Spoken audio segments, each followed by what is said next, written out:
بسم الله الرحمن الرحيم. الحمد لله الذي أنزل على عبده الكتاب ولم يجعل له عوجا قيما لينذر بأسا شديدا من لدنه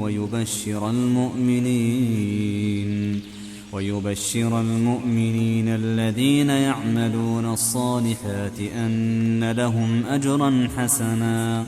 ماكثين فيه أبدا وينذر الذين قالوا اتخذ الله ولدا ما لهم به من علم ولا لآبائهم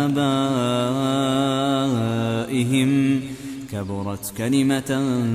تخرج من أفواههم إن يقولون إلا كذبا فلعلك باخع نفسك على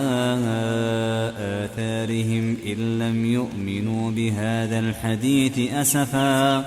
إنا جعلنا ما على الأرض زينة لها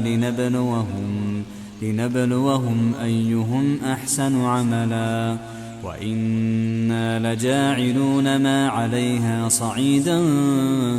جرزا أم حسبت أن أصحاب الكهف والرقيم كانوا من آياتنا عجبا إذ أوى الفتية إلى الكهف